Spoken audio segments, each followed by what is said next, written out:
Violência doméstica, o caso de Delvânia e do Gilvan, que aconteceu em Casiara, no Tocantins. O opinativo político veio até a Secretaria de Segurança Pública para apurar toda essa situação.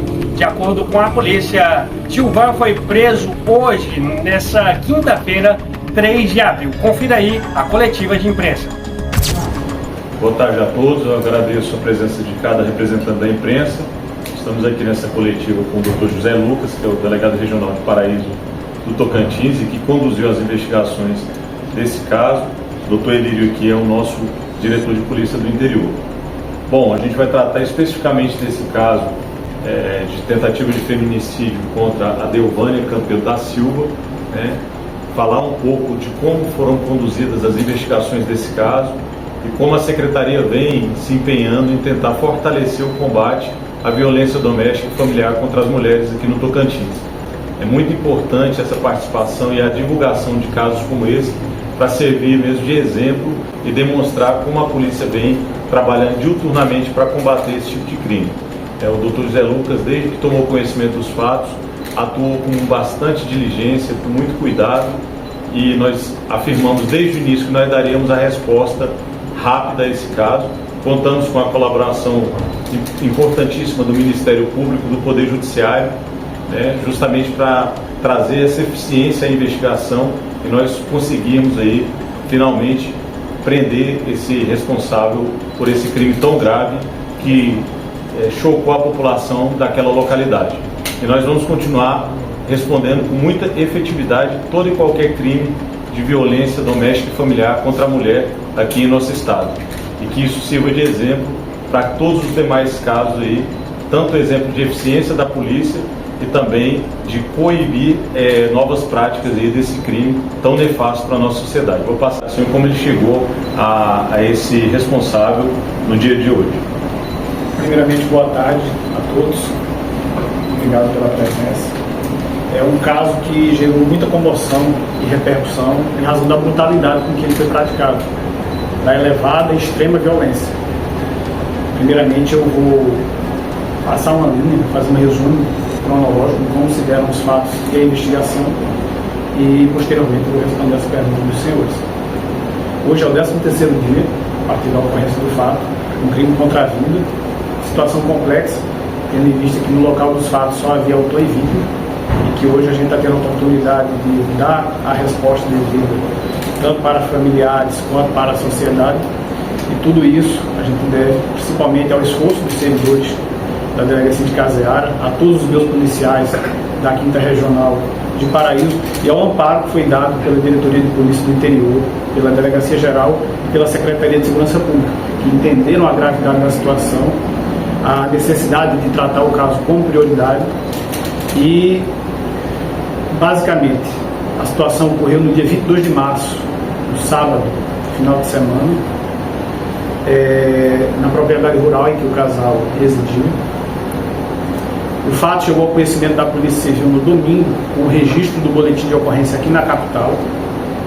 Foi solicitado que o médico do legista do IML aqui de Palmas fosse até o Hospital Geral, onde já adiantou os trabalhos periciais, lá já consta dos autos de inquérito. E na segunda-feira pela manhã nós já instalamos o inquérito policial, realizamos as primeiras oitivas que se deram ao longo da semana. Oitivas de quem? Familiares do autor, da vítima, pessoas próximas ao convívio que, muito embora não estivessem presentes no momento do fato, tinham conhecimento para nos passar ali um contexto geral desse relacionamento. O casal mantinha esse relacionamento há pouco tempo, iniciou-se aí no segundo semestre do ano passado, e teve aí um aprimoramento com a ida da senhora Delvânia, que é daqui de Palmas, todos os seus familiares são daqui, até o município de Casiara para residir com o senhor Gilvan, lá na propriedade rural, local em que se deram os fatos. Que o relacionamento ele era um relacionamento tumultuado. Essa mensagem passa, primeiramente. Lesões dos braços e nas mãos são comumente associadas a lesões de defesa.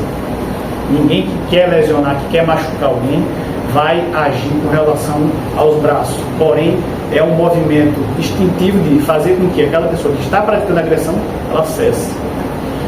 O seu Gilvan, ele afirma que a dona Delvânia iniciou as agressões e que ele, conseguindo tirar o objeto, a arma branca, de suas mãos, desferiu 1 ou 2 golpes contra ela e em seguida empreendeu fuga. Basicamente esse é o relato dele nesse primeiro momento. Da versão dele, o que é que nós tiramos? Além das inconsistências, a questão da divergência. Se ele alega que estava sendo agredido, é um comportamento que é contraditório com o de mandar mensagens no grupo de WhatsApp afirmando que a situação está tranquila, acalmando as pessoas que recebem essas imagens e, como eu disse, impedindo, retardando que alguém compareça até o local. Na versão dele, ele consegue retirar o objeto das mãos da senhora Delvânia. Isso aí, para nós, já passa o quê? O perigo que ele alega estar sentindo, nesse momento, cessou-se. Ele já tirou o objeto com que era agredido nas mãos. O que ele faz dali para frente já pode ser considerado um excesso. E aí nós temos 2 situações. A primeira é a forma com que ele age. Ele alega que para se defender agiu daquela forma. São diversos, como eu falei, múltiplos golpes com uma arma branca na cabeça de uma pessoa. Hoje nós já temos o laudo médico que nos dá a tranquilidade de afirmar que um primeiro golpe com aquela força empregada já seria o suficiente para desfalecer a pessoa e impedir qualquer tipo de reação ou agressão. E, como eu falei, foram diversos golpes. Na região da nuca, que também não é uma região comum para a defesa. Se atingiu na nuca, pegou a vítima pelas costas. Com uma força completamente desproporcional e pela quantidade de golpes em excesso. Outra situação foi que, após a prática do fato, ele empreendeu fuga. Ele não acionou ninguém, ele não entrou em contato com ninguém, nem mesmo no grupo em que ele estava mandando mensagens, para relatar o que havia ocorrido. Ele simplesmente buscou o refúgio de seus familiares e empreendeu fuga do local. Definida já a situação, esclarecidos os fatos que ocorreram, muita gente perguntou a questão da prisão.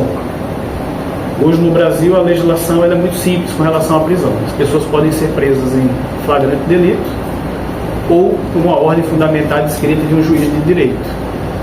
Não houve flagrante, como eu falei, a situação ocorreu no sábado, a Polícia Civil tomou conhecimento no domingo e até então ele estava no local incerto, não sabia.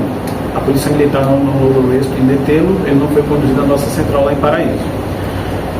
E para que seja expedido um mandado de prisão, como de fato foi, que foi cumprido na data de hoje, é necessário que a polícia demonstre não somente a prática do delito, nem comprove a autoria, mas que demonstre os fundamentos que façam o judiciário entender que é necessária aquela prisão cautelar, uma prisão antes de uma sentença, antes de cumprir pena. Quais os elementos que levaram à nossa representação e, posteriormente, o parecer favorável do Ministério Público e a decretação do Poder Judiciário? A partir do contexto das oitivas das pessoas que tinham conhecimento, convívio com o casal, foi verificado que esse fato não era inédito. Não foi uma situação isolada, um fato que ocorreu uma única vez.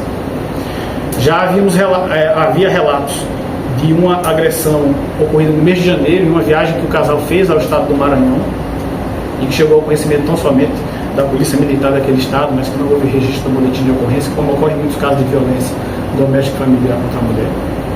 Também foi verificado que no ano passado, 2024, a ex-esposa do seu Gilmar registrou contra ele um outro boletim de ocorrência aqui em Palmas, que a investigação está tramitando aqui na Delegacia da Mulher, com relação também à violência doméstica e familiar contra ele. Ou seja, identificou-se que havia uma situação de reiteração e que a prisão era necessária para se resguardar a ordem pública. O que é que isso quer dizer? Impedir a prática de novos fatos. Inclusive porque a vítima, nesse caso, ora analisado, desde a data até o momento de hoje, está internada em estado grave no Hospital Geral aqui de Palmas. Após a manifestação do Ministério Público do Poder Judiciário, aí sim nós tínhamos um mandado de prisão que na data de hoje foi cumprido. Como eu falei, o seu Gilmar, da data dos fatos, ele buscou refúgio com familiares aqui em Palmas, não mais regressando. Em vista que nesse caso, como não houve testemunhas, haveria somente a palavra da vítima, que está impossibilitada de falar, e dele. Porém, ao tomar conhecimento do mandado de prisão, ele manifestou interesse em permanecer em silêncio e estava acompanhado do seu procurador, do seu advogado. O direito esse foi respeitado, ele foi recolhido, passando pelo Instituto Médico Legal, à Unidade Penal do Paraíso, onde fica à disposição do Poder Judiciário, para responder pelos seus atos. Os laudos, os exames necessários já foram juntados Nos próximos dias, o inquérito policial será concluído e encaminhado ao Ministério Público para a adoção das medidas legais cabíveis. Caso complexo, que a Polícia Civil do Tocantins, que é a oportunidade de estar finalizando aí os seus 13º dia, destacar o apoio e a celeridade do Ministério Público do Tocantins, através da Promotoria de Araguacema, do Poder Judiciário, da Defensoria Pública, através do Núcleo de Defesa da Mulher, que vem acompanhando o caso, prestando apoio aos familiares. Tá? E a resposta que a Polícia Civil dá não somente para os familiares, mas para a sociedade tocantinense é essa.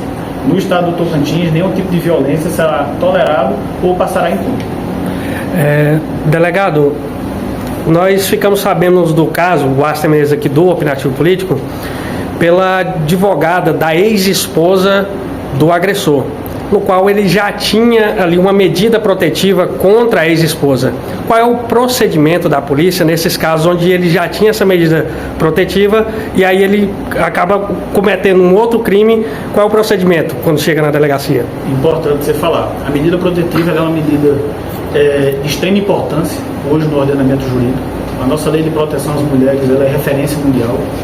A medida protetiva, eu falo com a propriedade de quem atuou durante alguns anos à frente da Delegacia da Mulher e Vulneráveis de Paraíso, ela tem uma alta efetividade. E o descumprimento, a consequência dele é a prisão. Ocorre que, como você bem disse, a medida protetiva nesse caso era para a ex-esposa, que até então, conhecimento da Polícia Civil, não há nenhum relato de descumprimento. Ele vinha mantendo distância, não entrava em contato.